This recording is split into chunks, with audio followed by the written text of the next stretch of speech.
Carissimi telespettatori, ben trovati con questa nuova puntata di Penalty, tutto il calcio di cui il calcio vero non parla mai, il consueto spazio dedicato al calcio dilettantistico. Parliamo di Serie D, parliamo di eccellenza, ma vi anticipo che parleremo anche di promozione, perché vado subito a presentare i nostri due ospiti che saranno con noi in questa puntata prettamente pre-natalizia.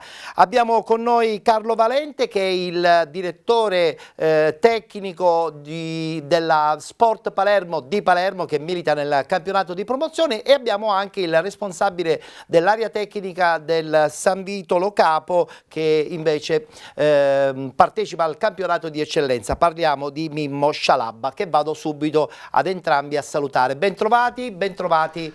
Allora, ciao Ettore, grazie per l'invito. Dobbiamo parlare di calcio e oggi veramente gli argomenti saranno tantissimi, perché non parleremo chiaramente solo di Serie D e di eccellenza, ma in questo caso parliamo anche di promozione, perché abbiamo qui il responsabile tecnico, direttore generale. Vabbè, diciamo che ci mettiamo dentro anche un po' qualche scelta tecnica, no?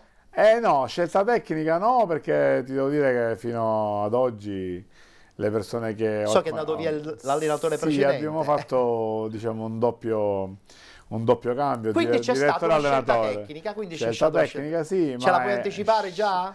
Durante la puntata. Dopo la prima pubblicità assolutamente sì, perché ormai è quasi ufficiale sia il nuovo direttore che il nuovo tecnico. Benissimo. Un campionato di promozione che sta andando, diciamo, discretamente bene, qualche risultato sì, zoppicante, però poi sostanzialmente credo che il vostro percorso sia quello di una salvezza sicura. Sì, noi diciamo che il progetto iniziale era quello di comunque cercare di arrivare nei playoff, diciamo, quindi non ce lo nascondiamo, dovrebbe continuare ad essere questo il nostro obiettivo. Chiaramente con cambio di guida tecnica capiremo dopo la partita di domenica, che è l'ultima di andata, quale sarà poi effettivamente la nuova versione 2026. Anche se noi abbiamo, ma insieme a altre 6-7 società, un po' di lamentele, perché ci hanno fatto un girone a 16 che non era previsto, ma era 14. Effettivamente e per noi piccole fa tanto, sai? Cosa. Il campionato più lungo è e più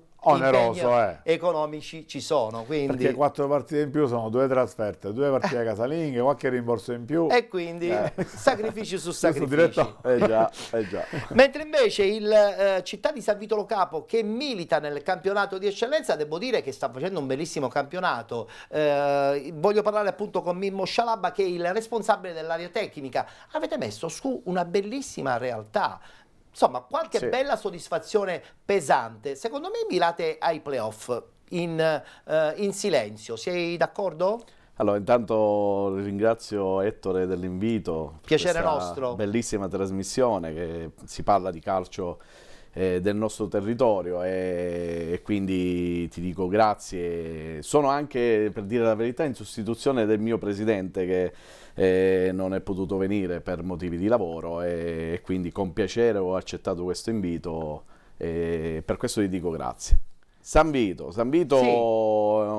Attualmente è una bellissima realtà, perché con tutte comunque vada le sue difficoltà che ci sono, perché sappiamo benissimo che San Vito non è una società che mira a vincere un campionato di eccellenza o andare in Serie D. Diciamo però che comportarsi credo che sia un obiettivo fondamentale. Diciamo che quando io sono stato chiamato dalla società, diciamo l'obiettivo era quello di fare bella figura, diciamo, rendere contento questa cittadina, e senza nulla a pretendere, senza troppi diciamo, obiettivi alti da raggiungere, ma di fare, diciamo, un campionato di salvezza. Anche perché già l'eccellenza è un campionato molto difficile sul lato economico. Questo girone A, quelle 3/4 squadre hanno speso tantissimo, e quindi insomma si va un po' in sofferenza per stare al loro passo. Bravissimo, no? Bravissimo. Noi proprio per questo abbiamo fatto, te parlavi di miracolo, ma questo che abbiamo fatto noi è un gran miracolo, perché già essere lì con diciamo un budget economico limitato. Sappiamo che stiamo facciamo parte di quelle, diciamo, squadre, società che chiamiamole di poca entità, È vero, non è vero. per buttarle a terra, Sì, di sì, poca sì. entità. Naturalmente si sa benissimo che in Ligata la sua piazza è la Serie D, Sciacca, Marsala hanno speso Marsala, tantissimo. Sciacca, queste sono delle, diciamo, delle società molto blasonate che richiedono Chiaro. Hanno anche più pubblico, no? Bravissimo, Hanno richiedono più quei palcoscenici di cui ho menzionato poco fa, È che è la vero. Serie D o i vertici dell'eccellenza. Quindi stiamo facendo, con tutte le sue difficoltà, ma stiamo facendo un gran lavoro. Abbiamo lavorato in tandem per la costruzione diciamo, della squadra, della rosa, con Vito Battaglia, con Mangiapane, a cui ringrazio immensamente per avermi accolto, diciamo, nella famiglia San Nella Vito. famiglia San Vito, In certo. più Giuseppe Lombardo E poi in tutti gli questo altri momento siete anche abbastanza dirigenti. felici, avete vinto una partita, stiamo infatti guardando alcune immagini, a Castellammare, che è un campo sempre molto difficile, Sì. un Castellammare che soprattutto nella parte iniziale della stagione ha dimostrato di avere una bella organizzazione. Sì, Probabilmente non mira a vincere il campionato, però andare a vincere in un campo così difficile è sempre molto propositivo. Sì, lì ci siamo arrivati con una diciamo, panchina molto ridotta. Addirittura. Sì, molto ridotta in virtù di un paio di partenze che ci sono state, Vabbè, dei adesso giocatori arriva in dicembre, è uscita, classica la cosa. un paio di infortuni, c'erano pure, diciamo, e ci sono ancora tuttora in atto. Però qui devo menzionare il grande lavoro che è stato fatto dal nostro mister Colombo, Sì, con il è suo vero. secondo Giacomo Terzo, e il mister Guaiana, che è il nostro preparatore dei portieri, ma comunque Storico portiere lui, storico portiere, dà una buona consulenza in virtù della sua esperienza Certo. anche a tutto allo staff tecnico. Guarda, completeremo il discorso di eccellenza quando appunto Ok. poi nella seconda parte parleremo dei due gironi del campionato dell'eccellenza, che quest'anno veramente ci stanno regalando delle bellissime emozioni, perché adesso dobbiamo parlare anche di Serie D. Voi so che siete preparatissimi, quindi avremo modo di chiacchierare anche sugli incontri che si sono disputati domenica. Pertanto apriamo ufficialmente la nostra trasmissione e parliamo di Serie D.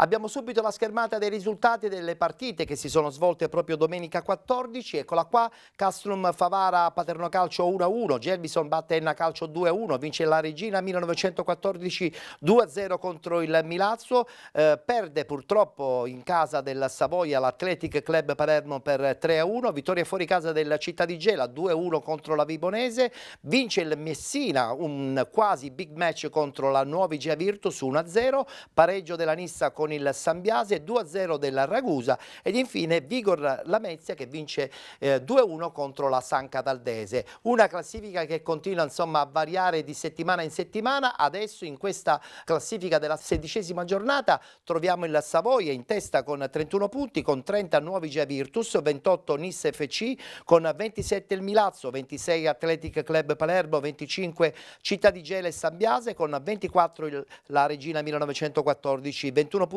per la Vibonese, con 20 la Gelbison, a seguire 17 Vigor Lamezia e Castrum Favara, 16 punti per San Cataldese e Città di Acireale insieme al Ragusa Calcio, con 15 l'Enna Calcio, 13 punti per il Messina ed infine il Paternò che chiude con 10 punti all'ultimo posto purtroppo di questo girone I.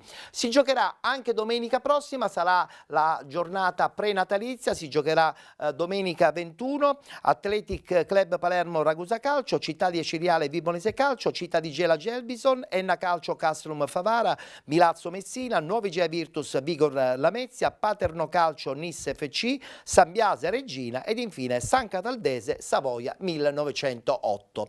Voglio partire con una Serie D un po' strana, Ragusa che sta cercando di scalare la parte bassa di questa classifica per posizionarsi magari in una posizione più tranquilla in questo prossimo 2026, mentre invece il Città di Acireale incomincia di nuovo a risoffrire. Possono già partire le immagini di questo Ragusa che batte proprio il Città di Acireale 2-0. Io credo che l'Acireale deve assolutamente riorganizzarsi prima possibile, perché quelle di sotto spingono e quindi se tu ti trovi in una situazione negativa, poi le difficoltà aumentano con il passare delle settimane. Allora, noi abbiamo in questo campionato le nostre squadre siciliane che comunque vada nella parte alta si stanno facendo rispettare, e abbiamo nella parte bassa, zona play-out, abbiamo una grandissima lotta, perché li vedo tutti sullo stesso livello. Anche se ne sono sicuro che il Messina riuscirà a tirarsi fuori, sì, no? Sì, Sì, il Messina, sì. A parte che lo status societario è cambiato drasticamente, Beati loro, no? in una maniera quasi inaspettata, perché quasi sembrava inaspettata. veramente Sì, quasi sì. impossibile che questo Messina potesse risollevarsi da quelle ceneri. Ma quella trattativa è durata già da tempo, c'è una trattativa che è andata alla lunga e finalmente, per fortuna nostra, della nostra Sicilia. Ma secondo te questo Messina Ciriale ce la può fare veramente, se resetta un po' soprattutto la parte dirigenziale, perché vedo un po' di confusione su alcune dichiarazioni che un po' spiazzano la piazza, ma contemporaneamente creano forse poco equilibrio all'interno dello spogliatoio? Ma non te lo do per certo, però la Ciriale secondo me nel momento in cui a breve, spero, anche si sistemerà sulla parte dirigenziale, perché comunque vada, parliamo della Rosa, la Rosa è pure graziosa. La Rosa non è messa male, poi, insomma, credo che Pagana sia un ottimo allenatore. Bravissima, Pagana è un allenatore che ha militato in questa categoria Manca già la da tempo, continuità. però manca la continuità. E questa cosa è una cosa grave. Mentre invece, sì, dimmi. No, appunto dico, sarà una lotta fino all'ultima giornata. Quindi sarà ancora veramente tutto da decidere in questo 2026. Il Paternò, che invece si trova in una situazione molto negativa, riuscirà mai a tirarsi fuori? Perché adesso è sprofondato all'ultimo posto, addirittura superato da questo Messina miracolo, perché sappiamo tutti ha recuperato ben 14 punti. È un Paternò che può risollevarsi e è andato intanto a conquistare un punto pesante a Favara. Come lo vedi? Situazione difficile, se non sbaglio sono 10 punti Sono tanti. Sono tanti, perché se fai anche il conto dei punti del Messina sono 27, non sono mica poco, quindi comunque questi 3 punti non sono 3 punti. Diciamo che il Messina è un po' fuori ormai da questo in teoria discorso il Messina, salvezza. quindi secondo me anche la Ciriale deve stare attenta comunque, perché il nostro passo falso si tira giù nella zona appunto play-out. Dispiace questa cosa. Esatto, sì, dispiace ho una proprio. certa simpatia nei confronti della Ciriale, anche perché qualche anno fa è andato un ragazzo che giocava da noi, che ha vinto lo scudetto al Calcio Sicilia quando io gestivo il Calcio Sicilia, e se non sbaglio gioca ancora là, che è Cannino, non so se è ancora non lo so, 2003, se non sbaglio dovrebbe essere ancora là. Un ragazzo in gamba che si è ritagliato il suo bel posto da tanti anni, è lì. Beh, sappiamo che Palermo, insomma, quest'anno. in fatto di fucila di giovani ne ha lanciati tantissimi. Io da palermitano naturalmente spero che l'Athletic faccia, diciamo, il suo grande percorso, anche se è già un grande percorso. Chapeau a questi 11 uomini che hanno deciso di fare questa società importante, solida, tra l'altro è diventata ufficialmente la seconda squadra della città di Palermo. Anzi, in teoria la prima, perché è tutta palermitana, perché è vero. Se dobbiamo dirla, diciamo, parleremo comunque dell'Atletica abbondantemente, perché voglio sentire il termometro di colui che proprio vivendo a Palermo ha in mano diciamo che si aspetta, io ne conosco tutti quelli dell'Atletic, si aspetta questa apertura delle tribune del velodromo, anche per capire effettivamente il seguito, perché noi da palermitani abbiamo il seguito della Serie A e della Serie B a vincere, appena si tratta di Serie C, e io sono nato calcisticamente, andavo mio padre allo stadio in Serie C, conosco tutte quindi giustamente gli stadi della Sicilia, quando c'era la famosa Serie C con 13 squadre palermitane. Era un'altra storia, storia. Diciamo... Allora, voglio ritornare a parlare di questo Castrum Favara che pareggia 1-1 contro il Paternò. Guardiamoci il servizio.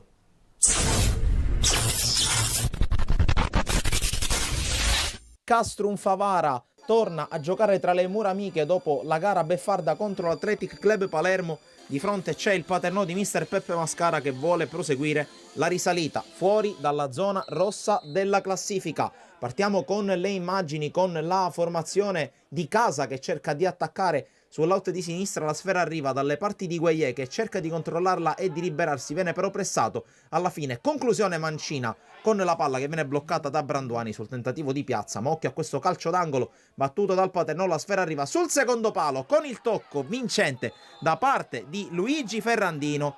A nulla serve il tocco del compagno di squadra perché la palla è già entrata e allora passa subito in vantaggio la compagine blaugrana con il tocco sotto misura del classe 2005 che va ad esultare in panchina con il suo allenatore. Dunque sblocca la gara la squadra di Mascara, prova subito la reazione il Castrum Favara con questo attacco sulla sinistra del solito Piazza che converge e calcia, blocca senza grossi problemi Branduani che fa sola sfera, poi calcio d'angolo battuto corto, alla fine la palla arriva in mezzo dove stacca di testa David Gueye e arriva il gol dell'1-1, il gol del bomber del classe 97 che poi va ad esultare, va anche a sfogare un po' di rabbia, un po' di frustrazione davanti alla tribuna dello stadio Broccoleri. Continua ad attaccare il Castrum Favara con questa palla che arriva all'interno dell'area di rigore, non riesce a ribadirla in porta nessuno. Poi altro colpo di testa da parte di Emin sugli sviluppi di una palla inattiva, la palla che sorvola la traversa, prova a rifarsi vivo, allora il Paternò con questo palleggio da parte di Ambrogio che si libera sulla destra, va a calciare, la sfera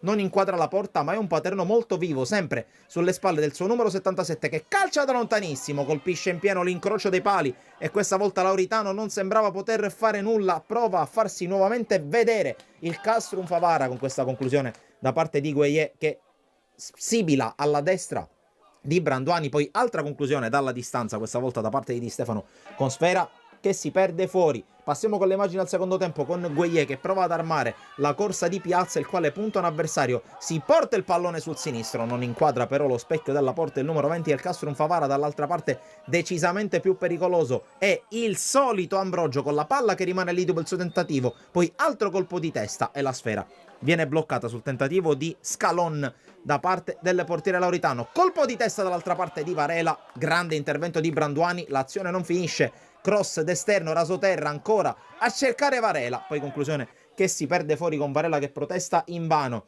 Partita bella, si gioca a viso aperto da una parte e dall'altra, qui conclusione da parte di Lucca che trova l'intervento sul primo palo di Lauritano. Insiste in questa fase il Paternò che cerca di attaccare soprattutto sull'out di sinistra, altra conclusione che sorvola la traversa, riesce a gestire la situazione senza grossi problemi Lauritano. Poi su questo tentativo nel cuore dell'area di rigore con la palla che arriva dalle parti di Di Maria, la partita finisce e 1-1.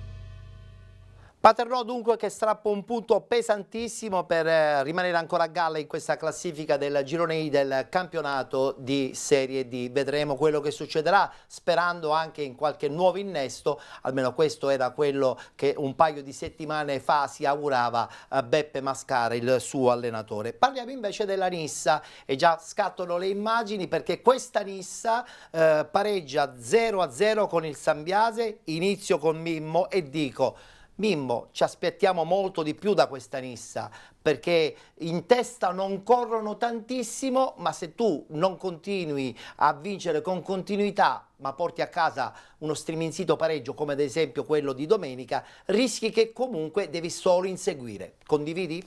Sì, sì, in pratica alla Nizza sapete quello che è successo. Dico, il presidente Giovannone ha fatto un grande lavoro, però c'è stato quell'attimo in cui al cambio del tecnico non è così facile che il nuovo tecnico prenda immediatamente, diciamo, tutta la rosa. Beh, parliamo di Ciccio Di Gaetano però, di zona, allora, di zona palermitana. Per me è un top, Assolutamente. il vice Porretto, che è un mio grandissimo amico e lo stimo tantissimo, sono due persone molto professionali e di questa categoria. Quindi allora questo cambio doveva avvenire forse un po' prima? Secondo me che sì. Probabilmente ha tardato troppo, poi l'uscita anche del presidente ha cercato di smorzare l'ambiente, forse avrebbe dovuto anticipare anticipare il tutto almeno di 2 o 3 settimane? Secondo me sì, anche se non voglio mettere con certezza che anche anticipando Certo, poteva... chiaro.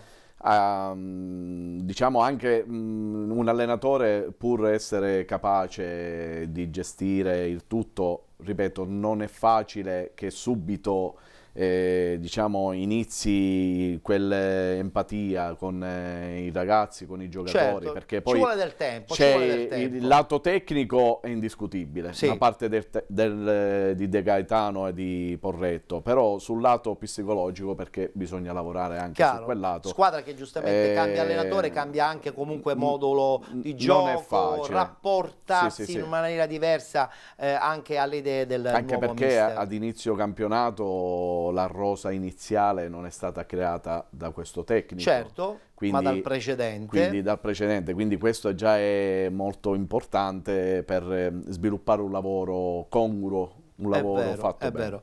E mentre invece, Carlo, ti do 30 secondi per dire se effettivamente questa Nissa riuscirà veramente comunque a tenere a bada anche questo Savoia che sta in un certo senso macinando punti in quantità. Ti devo dire sì, perché dico, come diceva Mimmo, Ciccio e Vincenzo, questo duo perfetto per le panchine, soprattutto secondo me di Serie D, secondo me non molleranno un centimetro, e quindi secondo me Sei la Nissa fiducioso, arriverà. sei fiducioso, mi arriverà piace. L'obiettivo playoff sicuro, secondo Anche me. perché sappiamo benissimo. Anche perché è strutturata. Appunto, strutturata, no- Cioè, non una manca società nulla. come quella, chapeau, stadio, Non manca nulla. presidentone, chiamiamolo presidentone, presidentone. Non manca nulla, non manca E nulla. poi pubblico, e che, Pubblico. dico, Fa tanto. Fa fattore tanto. pubblico anche alla Luvia a San Vito, comunque la domenica ci vanno allo stadio i ragazzi, o a pagamento gratis, comunque sono una marcia in più. Anche perché io credo che insomma a Caltanissetta, se dovesse arrivare la Lega Pro, i numeri sarebbero notevoli, perché abbraccerebbe buona parte Certo. anche della provincia. Volto pagina, perché devo parlare anche purtroppo di un'altra sconfitta per l'Enna Calcio in casa della Gelbison. Guardiamo il servizio.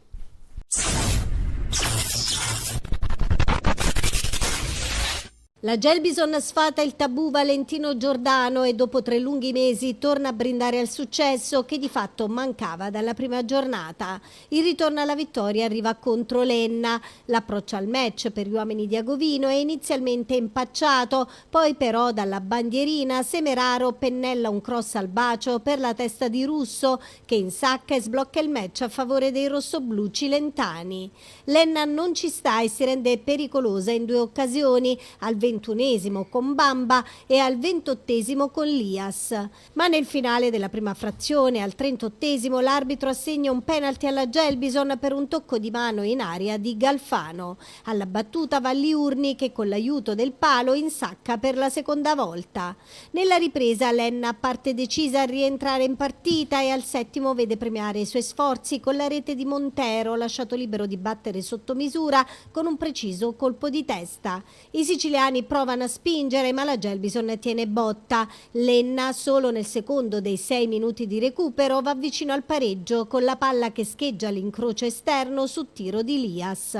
Poi il triplice fischio fa esplodere la gioia del team cilentano. Per effetto dei 3 punti guadagnati, la Gelbison sale a quota 20, allontanandosi dalla zona rossa della classifica, e può concentrarsi in modo sereno sulla trasferta di Gela che domenica chiude il girone di andata.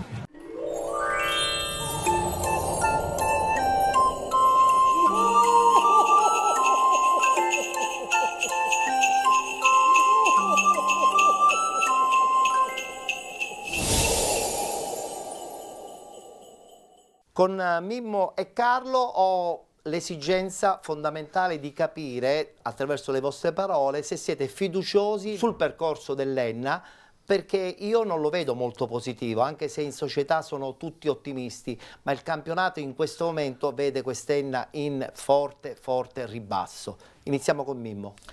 Allora, l'Enna è una squadra molto altalenante. E essendo così non riescono a buttare fuori, diciamo, un campionato omogeneo, quindi la continuità è fondamentale. La continuità è fondamentale, quindi naturalmente ci sono tante squadre siciliane laggiù.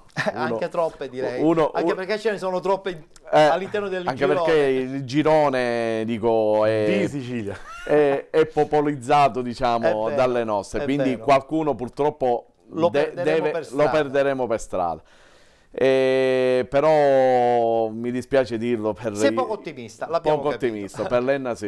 Mentre Lenna lo invece vedo. Carlo, Diciamo sei che sulla io stessa purtroppo linea. mi devo accodare al suo pensiero, perché comunque è quella che secondo me ha meno risorse umane per cercare di aggrapparsi quantomeno a fare i play-out, o comunque cercare di vincere o addirittura non parteciparne, che sarebbe secondo me un grande successo, perché poi le altre, San Cataldese abbiamo Abbiamo detto che poco potrebbe fa, farcela. il Messina con questi 27 punti dovrebbe uscire, penso, a mani basse, chiaramente una probabile Beh, metà diciamo pure che c'è classifica. tutto il girone di ritorno, Ci sono altre quindi 15 anche un po' di partite. ottimismo lo dobbiamo Ci può essere dare qualcuna anche che alle molla, per siciliane. carità, perché mollano, però i numeri dicono che sono, se non sbaglio, su 70-80% di squadre sono siciliane, quindi Sì. purtroppo Ne perderemo qualcuno per strada. Mentre invece non stiamo perdendo per strada il Gela, perché il Gela, nel frattempo possono già partire le immagini, vince addirittura in casa della Vibonese e secondo me, un po' inaspettatamente, qui sento anche il parere dei miei ospiti, secondo me questo Gela un pensierino ai playoff adesso con l'arrivo del nuovo allenatore, non è escluso che insomma lo tenga nel cassetto e lo tiri fuori subito ad inizio 2026. Mimmo. Il Gela è una società ben attrezzata, una società ben organizzata, e ci lavora il mio grande amico Aurelio. Abbiamo visto le immagini. L'anno scorso Aurelio ha vinto 2 campionati, io l'ho detto. Bravi, vero? È vero, sì, Ha vinto con l'Atletic, che ha ad conosciuto inizio stagione. e poi col Gela. Bravissimo. Questo primato Aurelio. È vero, è vero. Però vedo il Gela, secondo me, in prospettiva Positivamente. il prossimo anno beccherà quella zona. È vero, è vero. L'altra- Diciamo che si sta ambientando Sì. al ritorno in Serie D e poi vedremo quello che succederà. Altra mega piazza, Carlo. tifosi eccezionali, Bello, secondo me. bello, vero. Tifo Cioè, incandescente quando esatto, si gioca là, secondo me, al quando Vincenzo vai a Presti. giocare a Gela, Uno stadio abbastanza caldo. Secondo beh, me lo già- sappiamo. Le tradizioni della Lega Pro poi te li porti e quando vai a giocare in campionati un po' più ridimensionati si fa sentire il pubblico Perfettamente. e questa è certamente ci una manca cosa questa positiva. Serie C2 che dovrebbe essere, È vero, è vero, è vero. diciamo, Chi invece si sta salvando e siamo contenti perché il progetto che hanno messo su è un progetto chiaro, pulito, economicamente interessante, è il Messina che addirittura, e adesso guardiamo anche le immagini, addirittura batte questa nuova IGA Virtus che fino a 7 giorni fa era la squadra leader del Girone I. Come vedete questa possibilità del Messina e questo squadrone della nuova Igea che potrebbe effettivamente far pesare molto questa sconfitta in questo momento in classifica. Mimmo. Allora, Messina si è attrezzato bene, Messina è cresciuto anche sul livello di rosa e quindi poi la società dietro credo che sia all'altezza della situazione per non far mancare proprio niente per quanto rivale queste categorie. E la spuntata, sì, la spuntata, ci può stare anche il piccolo calo dell'Igea. Però è anche vero che la nuova Igea ha fatto un grandissimo E questo voglio dire. incontro. Voglio in dire, casa per me del quelle- Messina. È stata anche un po' sfortunata, Sì, le sì. immagini parlano chiaro. È stata una partita creata da alcuni episodi, È il gioco del calcio, succede. fa parte del anche il gioco del portiere, calcio. vedo alle immagini che Sì. ha salvato Sì, Sì, sì, tanta sì. roba. Sì, E insieme al Milazzo quest'anno hanno fatto il grande miracolo. Hanno Cioè, fatto il fino grande adesso miracolo. hanno fatto un grande lavoro Certo.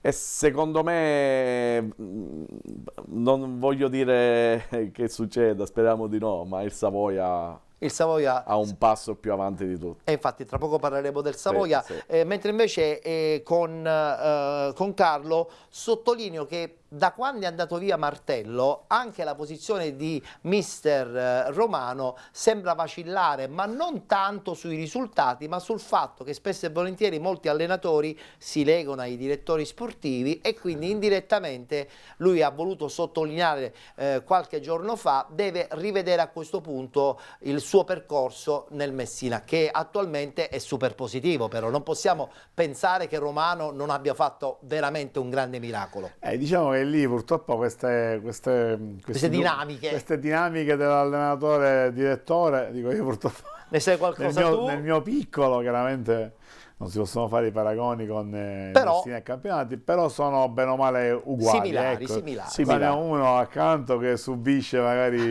o ha già subito in passato questi risultati. Certo, se fai bene, a prescindere, dico, il legame va bene, però se uno va e uno rimane, alla fine non succede. C'è una vecchia canzone di Antoine: se fai bene ti tirano le pietre, se fai male ti tirano lo stesso le pietre. Non sappiamo benissimo a questo punto quale sarà il percorso. Me, buon lavoro, i numeri sono quelli, alla fine il calcio, qualsiasi la categoria sia, contano i risultati. Quindi calcio, morsi o fortuna, se hai fatto 27 punti, sono tantissimi. Parliamo adesso invece del Vigor Lamezia, se mi mandano le immagini. Vigor Lamezia San Cataldese, eccola qua, Vigor Lamezia che vince contro la San Cataldese. Anche questa è una squadra che purtroppo sta un po' soffrendo, sì. Ma come mai? Cioè, aveva fatto dei punti pesanti all'arrivo del nuovo allenatore, adesso da qualche settimana purtroppo si è ritornati a soffrire. Purtroppo in Serie D, se non c'è continuità, dico bene, Mimmo? Anche a San Cataldo è successo un po' di tutto, quindi saltando il direttore sportivo Avarello, diciamo che c'è stato anche lì un problema iniziale di società, e sappiamo pure benissimo anche che la San Cataldese diciamo è da tanti anni che sul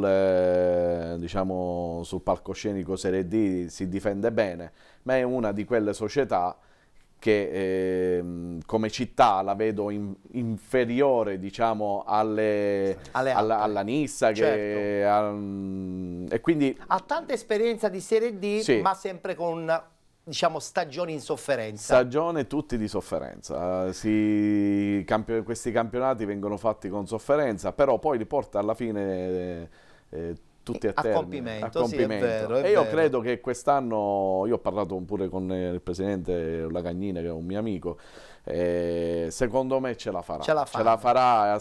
Sono fiducioso più sulla San Cataldese che non sul Paternò, sì, o sulla Cireale stesso. Per me sì, San Cataldese è uno scalino in più di queste. Beh, d'altra parte anche negli scontri diretti, insomma, c'è stato anche un successo, sì, appunto da parte della squadra nissena. Tu sorridi però, no, perché Carlo, non ti vedo. Allora, no, condividi quello che ha detto Mimmo? Sì, chiaramente come cittadina, ecco, è chiaramente un po' sotto rispetto a quelle che possono essere chiaramente. Vabbè, ma la Serie D anche, sì, questa, ci sono quelle che sono diciamo una provinciale, ecco, della Serie B, Serie A, possiamo dire, però sta lì ogni anno.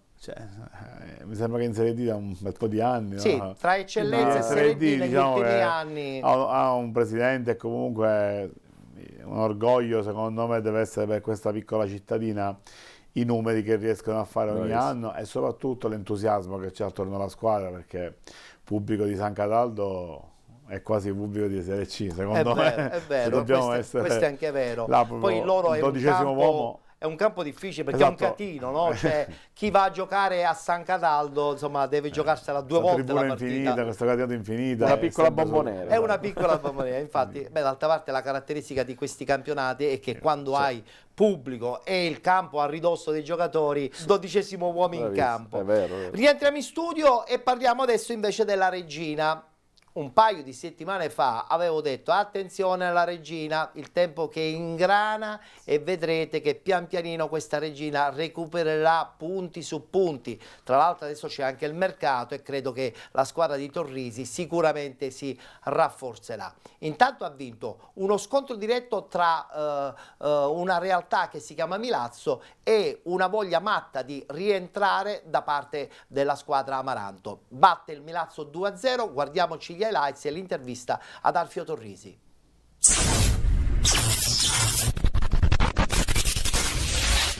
Sono contento, la verità è questa, perché il lavoro si inizia a vedere. Rivedremo una brutta regina quando capiterà, perché se lo impone la gara dobbiamo saperci adattare.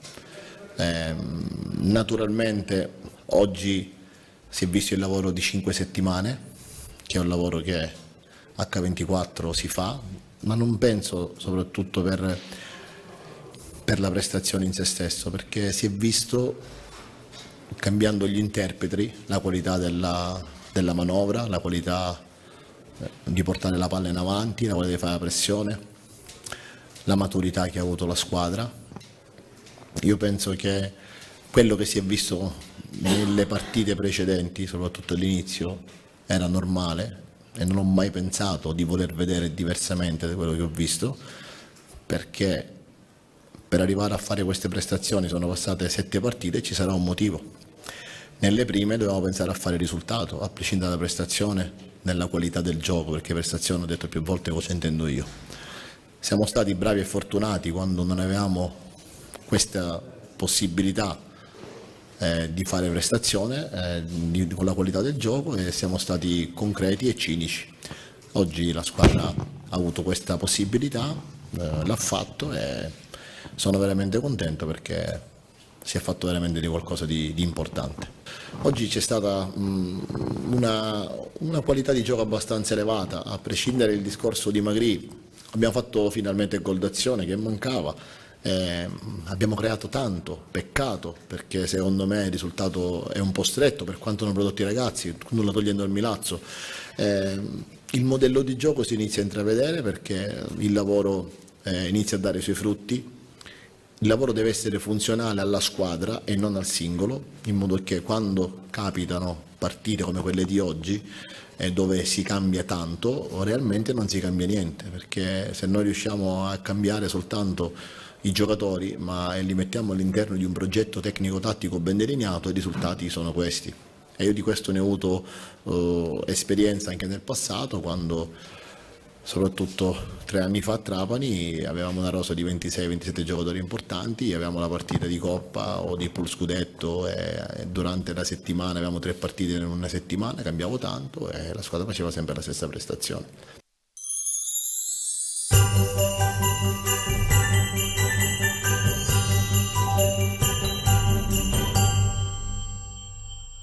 Chiudiamo il discorso riguardante il campionato di Serie D parlando proprio di questo big match che si è svolto in terra campana tra Savoia 1908 ed Athletic Club Palermo. È finita 3-1 per i campani. Sentiamo la voce del presidente e anche quella del mister proprio del Savoia, e credo che sotto questo punto di vista abbiano dimostrato, anche attraverso le parole che tra poco sentiremo, una forte determinazione. Quindi state attenti tutti a questo Savoia.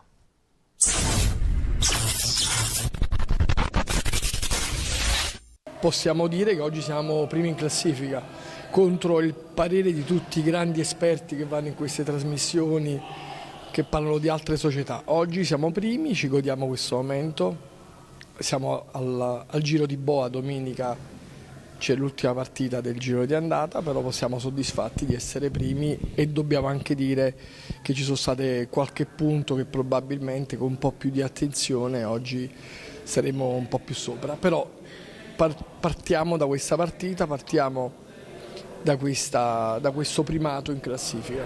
È una bella squadra, siamo forti e quando si è forti alla fine si vince sempre. Certo, aspettiamo ora godiamoci questo primato, avremo tutti i professori nelle trasmissioni che nomineranno altre squadre, ma noi siamo al primo posto per il momento. Fino ad oggi ho cercato di mantenere un profilo basso, ora cerchiamo di dire come stanno le cose. Siamo primi, manca una partita dal Giro di Boa, il campionato è lungo, però noi ce lo giocheremo fino alla fine e noi come società saremo presenti anche sul mercato qualora ce ne fosse bisogno. Per me il Savoia ha vinto una grande partita contro una grande squadra, una squadra che ha messo in difficoltà tutte le altre e noi onestamente abbiamo fatto una partita straordinaria partendo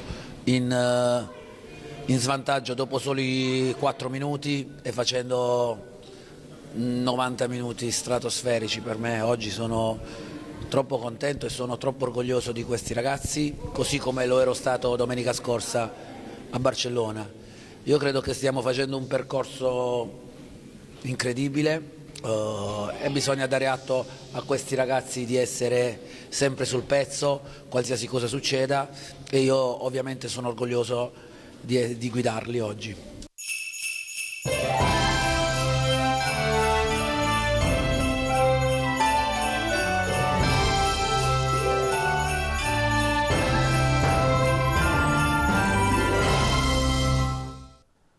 Voglio ricordare che la trasmissione Penalty vi seguirà anche durante tutte le feste, quindi saremo puntuali anche mercoledì, praticamente pre-natalizio, e poi anche la giornata prefestiva dell'ultimo dell'anno. Insomma, racconteremo il calcio dilettantistico sempre anche in questi bei momenti di festa. Un po' di mercato. Un po' di mercato, faremo anche un po' di mercato. Allora, abbiamo 30 secondi, poi andiamo in pubblicità perché dobbiamo parlare di eccellenza. Iniziamo con Carlo, Athletic Club Palermo. Sappiamo benissimo quanto Palermo vuole assolutamente una seconda squadra più alta possibile di categoria.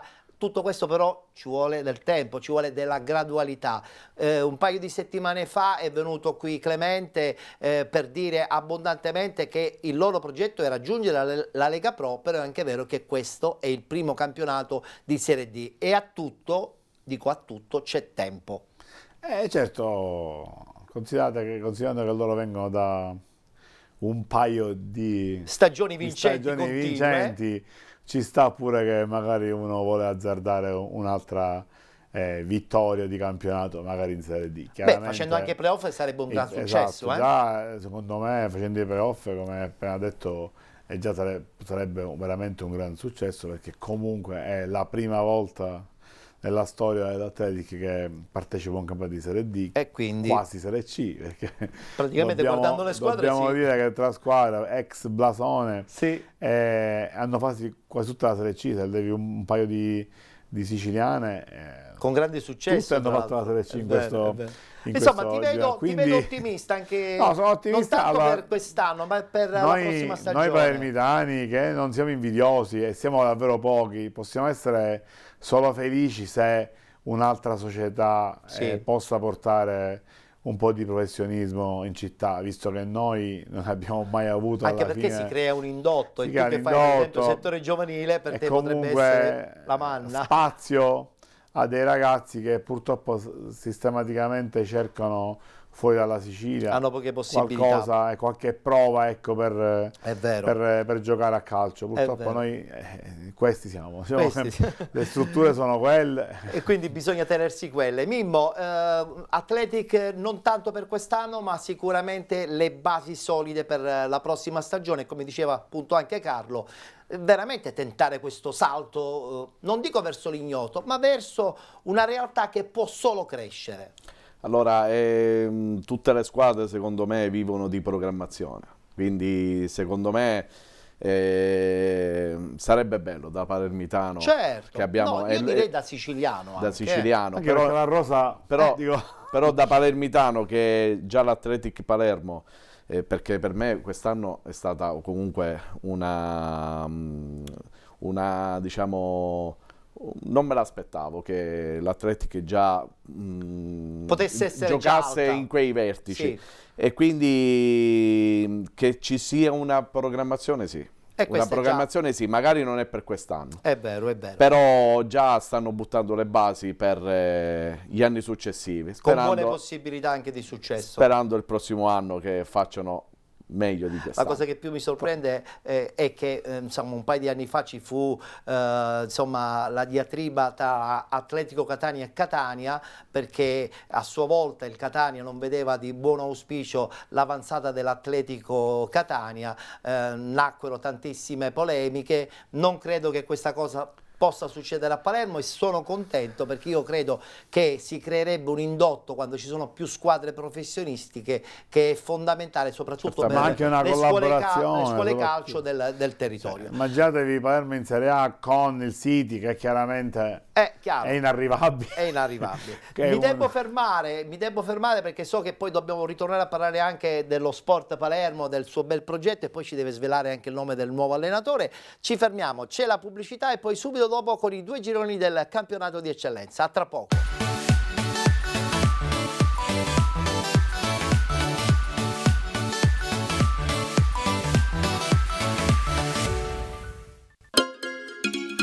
Benvenuti da Giada Immobiliare.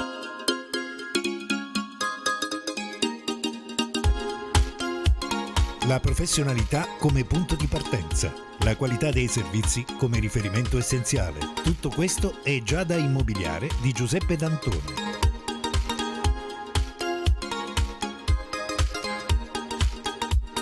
Servizi di compravendita ed affitti, supporto per concessioni mutui e consulenza finanziaria ed inoltre assistenza a partecipazione ad aste giudiziarie e consulenza tecnico-legale. Giada Immobiliare, via Etnea 734, Catania. Info 095 61 74 981 oppure 095 61 74 973. Visita il sito con le nostre proposte www.giada-immobiliare.it. Giada Immobiliare, insieme a te per comprare e vendere.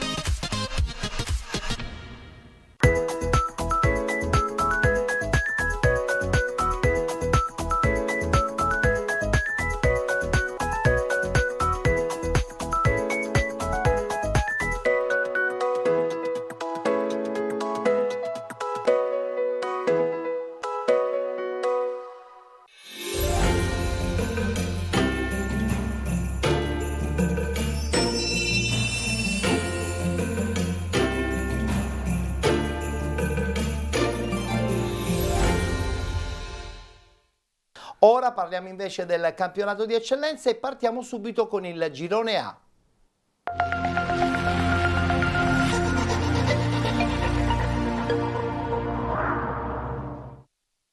Domenica si è giocata la 14ª giornata, la penultima chiaramente del campionato di eccellenza, la penultima di andata. I risultati li state già vedendo in sovraimpressione. Città di San Vitolo Capo che vince a Castellammare 2-1, vince anche il Marsala fuori casa contro il Montelepre, così come il 90-011 Bagheria contro il CUS Palermo. Anche il Partinica Audace vince 1-0 contro la Folgore Castelvetrano, pareggio nel big match tra Unitas Sciacca e Licata, vince il Bagheria 2-0 contro la Parmon, vince anche fuori casa un po' inaspettatamente il San Giorgio Piana contro la Don Carlo Misilberi ed infine il Camarat che pareggia in casa contro l'Accademia Trapani. 0-0 il risultato finale. Alla luce di questi risultati continua la marcia certamente super positiva del Licata, in testa con 36 punti, con 29 il Marsala, con 25 Unitas Sciacca e Partinica Audace, 24 Don Carlo Misilmeri e Città di San Vitolo Capo, 22 punti 90-011 Bagheria insieme al Bagheria Calcio, con 20 il Camarat ed il San Giorgio Piana, 19 Castellammare, 12 punti per la Parmonval, 10 punti Accademia Trapani, 9 per il Montelepre, 8 punti per il CUS Palermo, ultima in classifica Folgore Castelvetrano con 1 punto. Allora, per insomma parlare di questo girone possiamo vedere le immagini del big match tra Unitas Sciacca e Licata che si è concluso con il risultato di 0-0. La prima battuta giustamente la devo fare con il responsabile dell'area tecnica del Città di San Vitolo Capo. A questo punto, Mimmo, cosa succede? In testa sembra tutto già deciso perché l'Unitas Sciacca, insomma, giocando in casa il big match doveva accorciare questa classifica che invece è rimasta immutata. Ha guadagnato qualche cosina questo Marsala, però le distanze mi sembrano ancora considerevoli. Allora, sì, Licata ha un passo non indifferente rispetto alla seconda che è Marsala, però Sì. ci sono 16 partite, il Marsala si è rinforzato, è arrivato Lo Bosco Sì. e mi sembra qualche altro paio di innesti. Però è anche vero che dall'altra parte c'è una forza mentale di esperienza che certe volte sopperisce anche l'innesto di altri giocatori negli avversari. Quello sì. Sono 7 punti, 7 punti sono tanti, Sì. ma a questo punto del campionato non possono anche... Cioè il Licata non può stare Bisogna aspettare un po' di tanto settimane tranquillo. ancora. Un paio di settimane, un paio di secondo me, settimane. per delineare ufficialmente, anche perché questo passo falso a Sciacca, ebbene sì che lo Sciacca non è L'ultima arrivata. l'ultima Non è l'ultima arrivata, arrivata, dice bene, Carlo. soprattutto su un campo molto difficile. Certo. E quindi se la sono date tutta in questa partita sullo 0-0 e posso dire che comunque ancora non è tutto definito. Tutto ancora aperto. Sì, Tutto per ancora me sì. aperto. Benissimo, vedremo quello che succederà. Rientriamo in studio perché adesso a questo punto parliamo subito del girone B, sempre del campionato di eccellenza.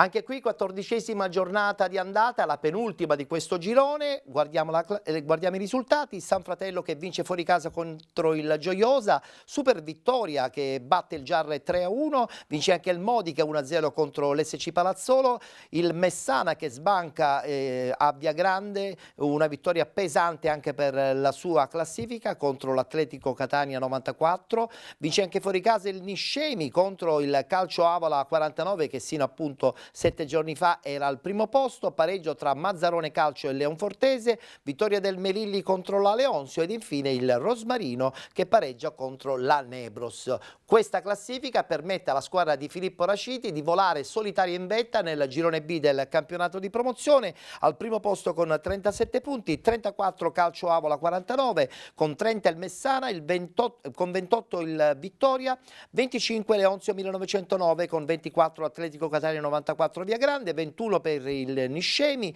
con 20 il Mazzarone, 19 Gioiosa, 13 Rosmarino, 12 Nebros e il Melilli, con 11 punti il Giarre, 10 per il San Fratello Acquedolcese, ultimi in classifica SC Palazzolo e Leonfortese con 8 punti. Allora, Carlo, a te tocca un po' dare un tuo giudizio su questo girone B, dove questo Modica, in occasione di una sua vittoria e la contemporanea sconfitta del Calcio Avola, vola al primo posto. Diciamo che Filippo Raciti ci ha un po' abituati, no, insomma, a vincerli questi gironi, però è anche vero che c'è tutto il girone di ritorno. L'anno scorso il girone A, quest'anno che ne pensi? il girone B. Sembrerebbe certo, una cosa fatta, secondo me oppure diciamo, bisogna cosa aspettare fatta un po'? purtroppo nel calcio bisogna aspettare ancora un po'. Però secondo me la più strutturata nel girone B, secondo me è un poco più basso il livello tecnico, no? Stranamente, perché di solito il Catanese al contrario, quindi devo dire che secondo me quest'anno, anche per colpa delle altre, probabilmente, diciamo, però c'è stato un ennesimo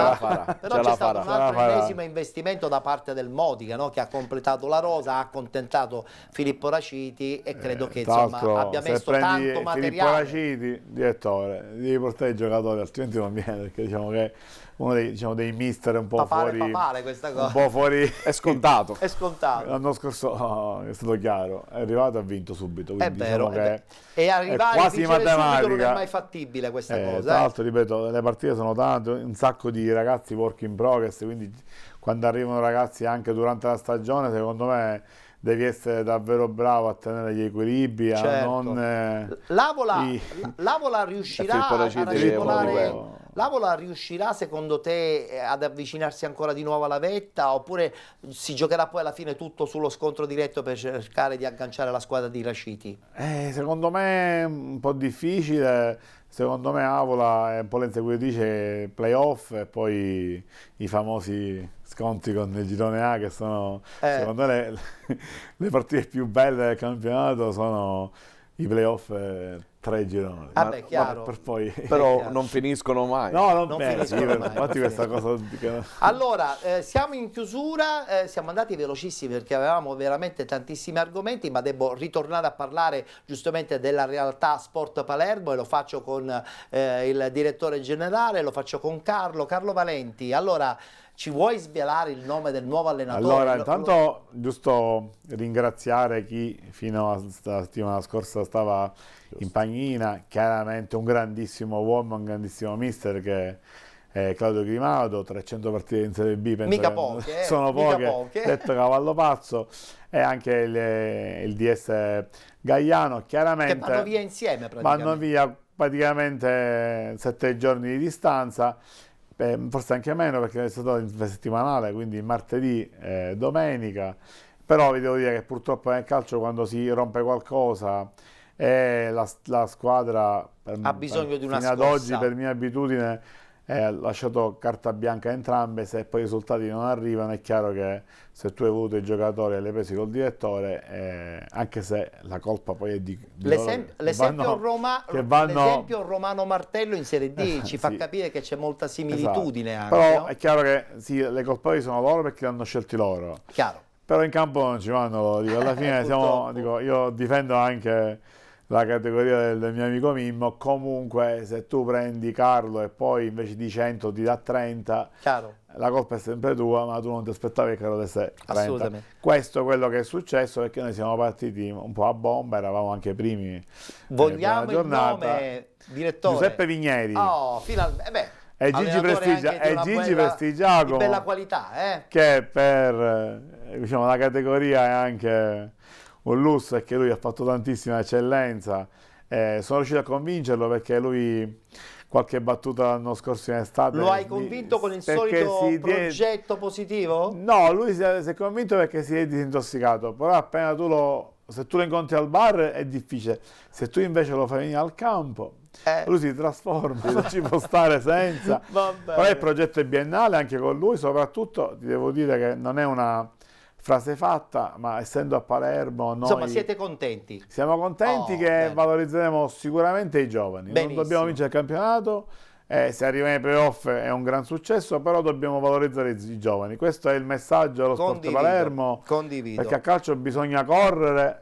E io devo correre anche in trasmissione, perché devo chiudere anche con il responsabile dell'area tecnica del Città di San Vito Lo Capo, Mimmo Scialabba. Allora, Mimmo, l'obiettivo, lo abbiamo detto già all'inizio della stagione, era quello di salvare la categoria. State facendo un campionato al di sopra di quelle che sono le aspettative.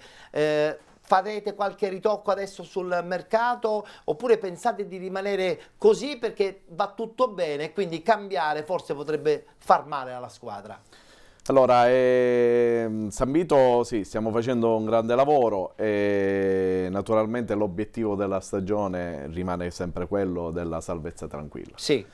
E se poi si lavora qualcosa, esce fuori qualcosa in più, ben venga. Sì. Chiunque di tutti gli sportivi. E a dicembre avverrà qualcosa? Oppure pensate di muovervi poco? Siamo quasi a ridosso della fine del mercato, sì, perché finisce il 18 sera il mercato dei trasferimenti. A giorni, sì. Sì, ci sono state le uscite. Ci sono state le uscite importanti anche, da Manfredi Di Giorgio a Vuai, è andata a Vittoria, Manfredi a Partinico e qualche altro. Diciamo scelte per loro natura personale. Ho capito. Non perché anche noi ce le volevamo tenere. Anche perché sono nomi importanti per la categoria. Stiamo rimpiazzando qualcuno, siamo in trattativa con qualcuno, soprattutto stiamo puntando sui giovani. Bene. Mettere un paio di ragazzi giovani nella rosa, perché con quello che abbiamo penso che ci riusciremo a centrare l'obiettivo e mettere qualcosa di giovane ma di valore. Bene, vedo nella che avete le idee rosa ben chiare, questa è una cosa importante. Dobbiamo osare, ecco, secondo me, se dobbiamo, mi permetto, dobbiamo osare di più e dare più minuti ai ragazzi. Bravo, su questo sono assolutamente d'accordo. Ti devo dire, Ettore, che poi questa cosa, se tu poi la rivedi a livello nazionale, è il vero problema delle nostre nazionali. Quindi... Diciamo che dovremmo anche bandire, secondo me, limitare anche l'utilizzo di ragazzi stranieri, senza nulla togliere a nessuno, però è anche vero che se un ragazzo del settore giovanile non va in prima squadra, non va perché magari possibilmente si è preso un ragazzo della stessa età ma di nazionalità diversa, e questa cosa un pochettino ci spiazza. Che poi diventa italiano, e diventa italiano. Molto favorevole ai giovani, questo è sicuro. Io sono piacevolmente contento oggi perché ho avuto veramente modo di chiacchierare a 360 gradi con due uomini di sport. Insomma, poi sappiamo benissimo che Carlo Valenti segue in modo particolare anche e soprattutto i settori giovanili, e sappiamo benissimo che lavoro c'è dietro alle spalle. Quindi io ti auguro un in bocca al lupo per il proseguo della stagione, un augurio per questo nuovo allenatore, con la promessa, dico con la promessa e qui mi ci impegno io, di cercare di fare una bella trasmissione dove parliamo veramente soprattutto di settori giovanili, perché secondo me forse c'è poco spazio televisivo. Ti do pure un paio di nominativi da invitare. Quello non mancherà, sei maestro per queste cose. Esatto. Grazie dunque a Carlo Valenti. Grazie a te, grazie alla redazione che conosco da tanto tanti tempo. Anni. Grazie anche a Mimmo Scialabba. Grazie mille, vi faccio gli auguri di buon Natale, buon Natale a tutti gli addetti ai lavori e non del mondo del calcio. Che sono in tanti. Che siamo in tanti. È vero, è vero. Io mi associo dunque ai miei ospiti, grazie per essere stati con noi. Per Penalty l'appuntamento, vi ricordo, anche mercoledì e giovedì prossimo in piena atmosfera natalizia. A tutti voi la buona serata.